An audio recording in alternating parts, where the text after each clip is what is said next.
Pas trop ce que j'ai fait. Vous voyez toujours mon Ah, diaporama ou pas? oui, oui, on voit très bien. Bon, ok. Ok.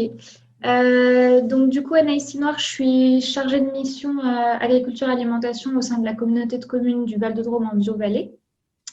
Et donc, je vais vous parler un petit peu de comment on travaille comment on fait le lien entre recherche et action publique sur l'alimentation sur notre territoire, et en particulier comment ça nourrit le maillage, enfin nos réflexions et actions sur le maillage et la mobilisation des acteurs et des citoyens. Il y a Sido Morfin Visio, je pense toujours, qui pourra, enfin je vais parler un petit peu de son stage, mais donc rapidement, et puis elle pourra répondre à vos questions si besoin après. Alors, faut que j'arrive, voilà. Donc, pour vous très rapidement sur la communauté de communes, donc c'est une communauté de communes qui a 30 ans, donc qui a vraiment une longue histoire et une longue histoire sur la mise en œuvre d'une politique agricole puis agricole alimentaire qui cherche à être assez globale, à répondre à un certain nombre d'enjeux et qui se traduit par la mise en œuvre d'un certain nombre de programmes voilà, sur lesquels nous sommes impliqués. Donc, ça va d'actions sur l'installation, la transmission agricole, l'accompagnement au changement de pratique vers l'agroécologie, le développement des filières locales, donc de la production à la commercialisation, et puis de plus en plus le soutien à l'évolution des pratiques alimentaires vers des pratiques alimentaires plus durables. Et je vais vous parler plus spécifiquement de la stratégie alimentaire qu'on met en œuvre sur le territoire et du projet de recherche-action Transat, et donc des liens entre ces deux programmes. Donc Transat, transition vers un système agricole et alimentaire territorialisé, c'est un projet de recherche-action qui est dans sa troisième et dernière année, là on est plutôt sur la fin, qui pose la question comment agir pour lever les freins au changement de pratique, changement de comportement des agriculteurs et des consommateurs éloignés de pratiques durables. Donc, on a deux volets, on a un volet agriculteur, un volet consommateur et un enjeu de faire du lien entre ces deux. Au niveau des acteurs de la recherche donc, qui sont impliqués sur ce programme, l'INRAE, donc Claire Lamine qui est ici notamment, l'Université catholique de Louvain, le FIBOL France, donc, qui est un institut de recherche sur l'agriculture biologique, et l'Institut technique de l'agriculture biologique, en tant qu'institut technique. Donc. Et puis sur les acteurs locaux donc, qui sont impliqués sur le projet, Agribiodrome sur les deux volets consommateurs et agriculteurs, le syndicat Caprin, la fédération des CUMA sur le volet agriculteur et l'association Mangeurs en transition sur le volet consommateur. Et puis donc la CCVD a un rôle de coordination de ce projet, notamment. La stratégie alimentaire que l'on porte, donc sur la CCVD, ça fait qu'il y a des actions qui ont été mises en œuvre sur l'alimentation, le travail avec les cantines scolaires. Donc au début, plutôt une entrée d'abord agricole, filière locale, circuit court, restauration collective, comme sur pas mal de territoires. Et puis, on avait déjà un projet sur 2014-2019.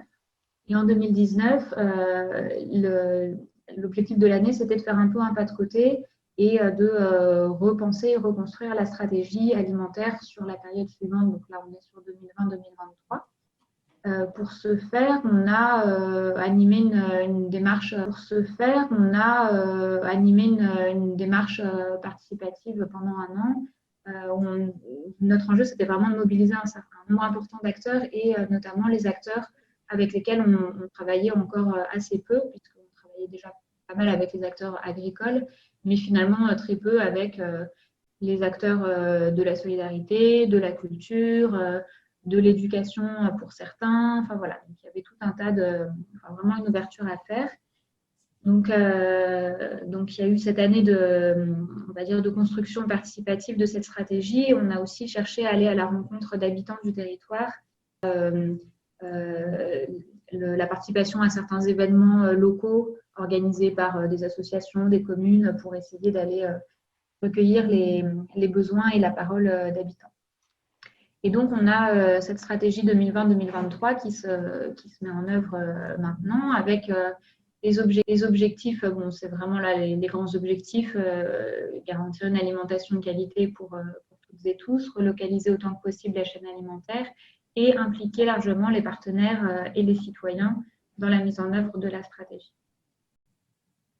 Donc, ça nous pose un certain nombre de questions, bien sûr. On en a mis quelques-unes ici. Comment mobiliser les acteurs du système alimentaire, en particulier les habitants et les agriculteurs du territoire? Comment fédérer les acteurs du développement local et agricole autour d'objectifs et de conclusions partagées et appropriables par tous? Jusqu'où la recherche peut-elle alimenter l'orientation? Et en particulier, que peut-elle nous apprendre sur les freins et leviers à la démocratie alimentaire sur le territoire?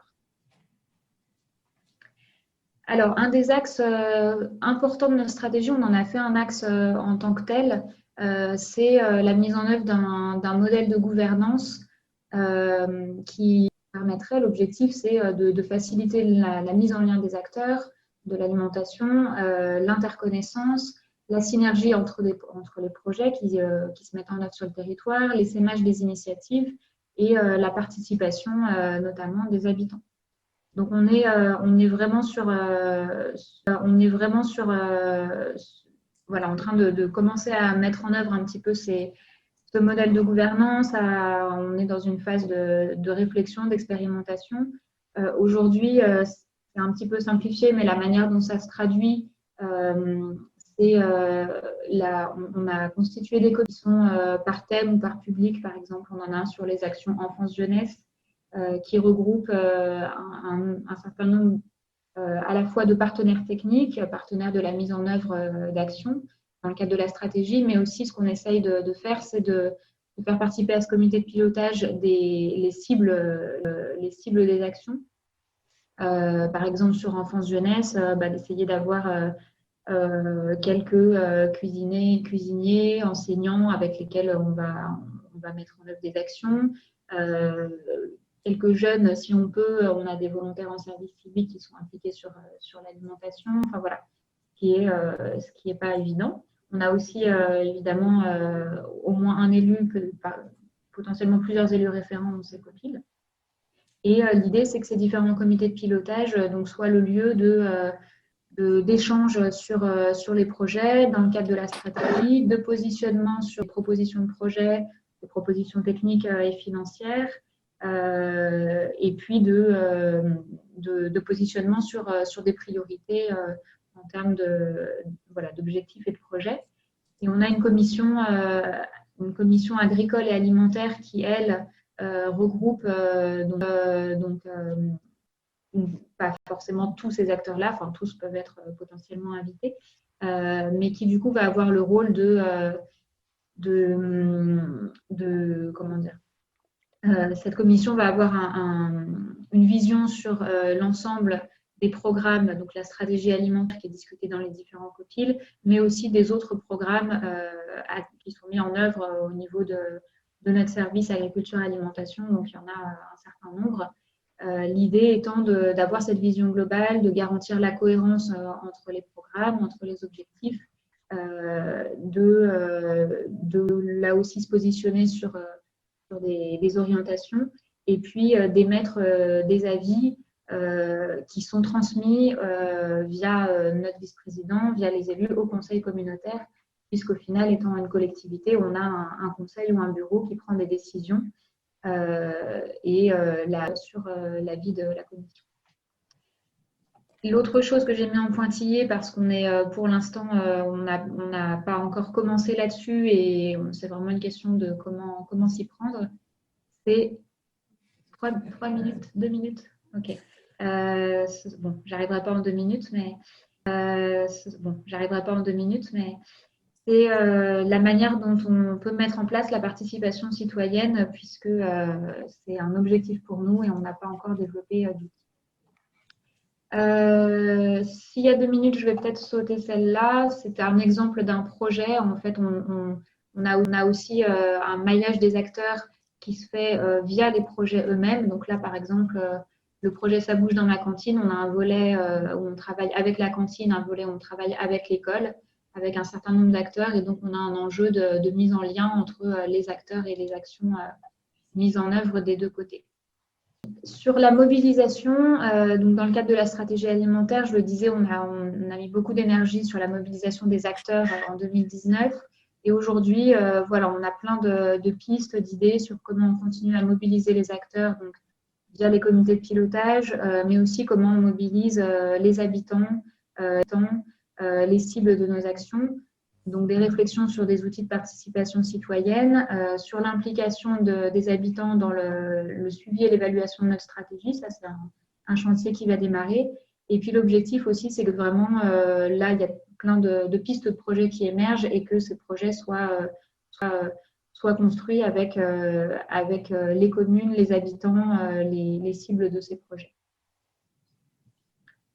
Dans le cadre de Transat, simplement pour dire que la mobilisation des acteurs agricoles est plus évidente dans le cadre du projet parce qu'on a un historique de travail avec les acteurs agricoles. En revanche, l'appropriation des résultats de Transat est quand même pas évidente pour les acteurs agricoles qui sont impliqués dans le projet. C'est plus facile avec la fin du projet, je pense, avec la traduction en recommandations plus opérationnelles. Alors, je vais juste revenir sur Transat. Donc, Transat, pour nous, il y a vraiment un objectif de disposer à la fin du projet de recommandations concrètes pour la CCVD et pour les partenaires de la stratégie alimentaire et puis des programmes agricoles sur comment faire évoluer les pratiques, les comportements. Et donc, sur le volet consommateur en particulier, SIDO, qui est ici, a travaillé cette année pendant le confinement donc elle a fait une enquête auprès d'un certain nombre de consommateurs sur leur perception, leurs pratiques alimentaires et les changements intervenus ou pas pendant la période de confinement. Et ceci pour pouvoir tirer des conclusions sur les freins et leviers au changement de pratique. Et pour moi, dans ma compréhension, ça se rattache au registre de la démocratie alimentaire dans le sens où SIDO propose des conclusions qui sont à la fois sur la montée en compétences et en connaissances des consommateurs, les freins à cela et puis des pistes pour le permettre. Et autre volet sur des freins et sur l'accessibilité, qu'elle soit économique, spatiale, sociale, à certaines pratiques de consommation. Donc ici, j'ai juste remis les principaux freins et leviers que SIDO a mis en évidence au terme de ces entretiens, de ces analyses. Comme pour un certain nombre de consommateurs, le manque de connaissance de l'environnement alimentaire. Donc on rattache ça à cette question ce besoin de monter en compétences et connaissances des consommateurs. Un levier intéressant sur la redécouverte du goût des produits, de la saisonnalité et de la cuisine par les consommateurs, et de la saisonnalité et de la cuisine par les consommateurs.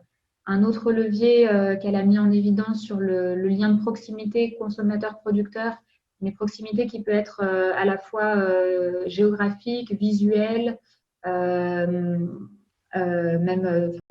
sociale. Donc c'est intéressant.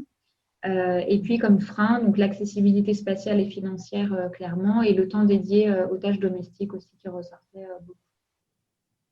Et je conclue juste là-dessus pour dire que donc pour nous, suite à ces conclusions qu'a proposé SIDO sur les freins et leviers aux consommations, on a fait une réunion de travail avec les partenaires de Transat et d'autres partenaires de la stratégie alimentaire pour essayer de traduire ces freins et ces leviers en pistes d'action derrière pour nous sur le territoire, comment on peut essayer d'y répondre.